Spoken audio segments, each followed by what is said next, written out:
इसमें जो बजट घोषणाएं की गई थी राज्य सरकार द्वारा, उसकी समीक्षा की गई। इसमें माननीय वन मंत्री संजय जी और हमारे माननीय 2 विधायक भी उपस्थित रहे हैं। हमारी सरकार ने एक बड़ा महत्वपूर्ण कार्यक्रम अपने हाथों में लिया ले रखा है, हरियालो राजस्थान। और माननीय नरेंद्र मोदी जी ने जो घोषणा की थी कि एक पेड़ माँ के नाम, एक तरह से पूरे देश को आह्वान प्रधानमंत्री जी ने किया है। और उसमें सरकारी विभाग के साथ साथ जनता जुड़ रही है, NGO जुड़ रहे हैं, पर्यावरण प्रेमी जुड़ रहे हैं। और हमारी सरकार ने इस अभियान के तहत राजस्थान में 10 करोड़ पौधे पृथ्वी पर लगाने का संकल्प लिया है। कल हरियाली तीज है, तो अलवर में 10 लाख पौधे लगाए जाएंगे। ये हरियाला राजस्थान, जिसको हम हरा भरा देखना चाहते हैं। अपने तो फिर भी हरियाली है, लेकिन मरुस्थलीय क्षेत्र में उतनी हरियाली नहीं है जितनी अपने इधर है। तो पूरा राजस्थान हरा भरा हो, इस दृष्टि से ये अभियान चलाया जा रहा है। और सरकार कृत संकल्प है कि हम इस लक्ष्य को पूरा करें। आपकी जानकारी में ये भी है कि 5 जून से 20 जून तक सरकार ने वंदे गंगा जल संरक्षण अभियान चलाया था, जिसमें बूंद बूंद पानी को संरक्षित करने का कार्यक्रम लिए थे। पुराने तालाब, पुराने निकट, पोखर, जोहड़, उनको खोदना, खुदाई करना, नए स्ट्रक्चर बनाना। और इसके अलावा जल संचय के दूसरे स्रोत जैसे बावड़ी और पुरानी तरह के जो स्रोत हैं, उनको रिचार्ज किया गया है इस अभियान के तहत। इसमें टारगेट है, इसमें एक अभियान हमने चलाया, कर्म भूमि से मातृभूमि अभियान।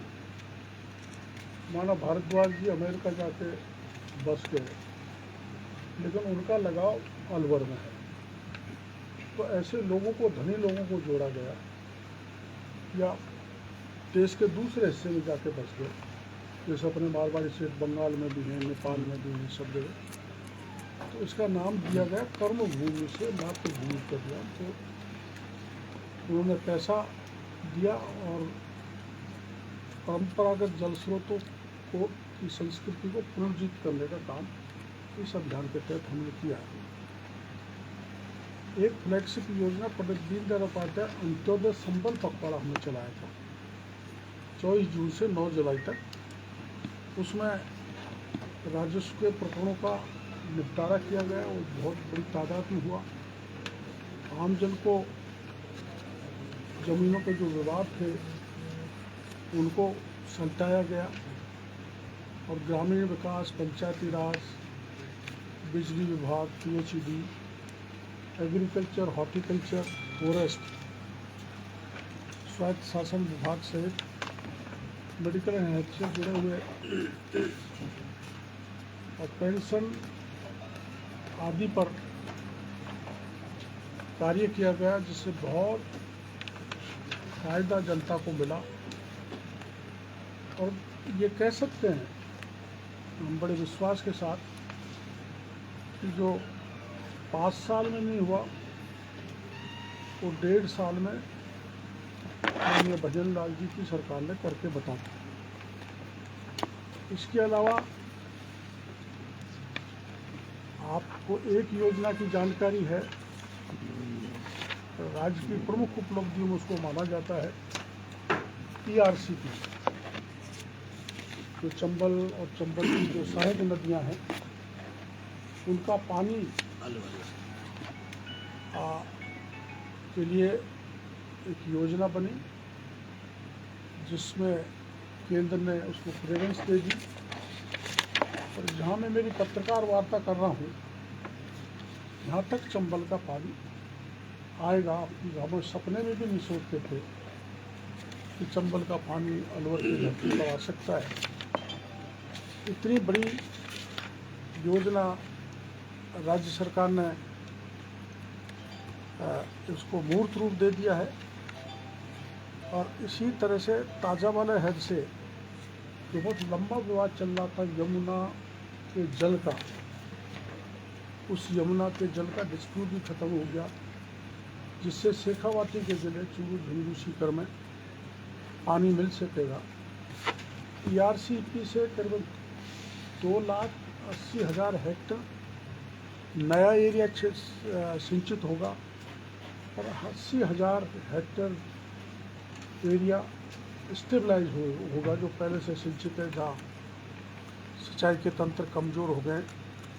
तो इस ढंग से दो बड़े काम, राम जल सेतु लिंक परियोजना और ताजावाला हेड का काम, ये हमारी सरकार की बहुत बड़ी उपलब्धि है। इसी प्रकार से rising Rajasthan global investment summit जो 2024 में हुआ था, उसमें 35 लाख करोड़ के MOU हुए थे। उसमें से 4 लाख करोड़ के MOU धरातल पर उतर चुके हैं। सड़कों का जाल बिछ रहा है। NFA में लोगों को मदद मिल रही है। मुख्यमंत्री आयुष्मान आरोग्य योजना, उसको आसान किया गया है। लाडो प्रोत्साहन योजना हमारे यहाँ लागू की गई है। और अपने जो वृक्षारोपण का मैंने आपको बता दिया, एक महाअभियान, अब तक 7 करोड़ 22 लाख पौधे लगाए जा चुके हैं। प्रधानमंत्री फसल बीमा योजना को प्रभावी ढंग से लागू किया गया है। और आपको पता है कि पिछले राज्य में बड़े पैमाने पर पेपर लीक हुए। उस समय प्रतिपक्ष में थे तो हमने बहुत आंदोलन किए थे। 18 में से 17 पेपर लीक हुए। RS का हुआ, JL का हुआ, रीट का हुआ, सब इंस्पेक्टर का हुआ। बार बार मांग करने, धरना प्रदर्शन करने के बाद भी पिछली सरकार ने नहीं सुना। और एक बहुत बड़ा कार्रवाई इसमें राजस्थान सरकार ने की। 58 सब इंस्पेक्टर को जेल के शीशों में डाल दिया।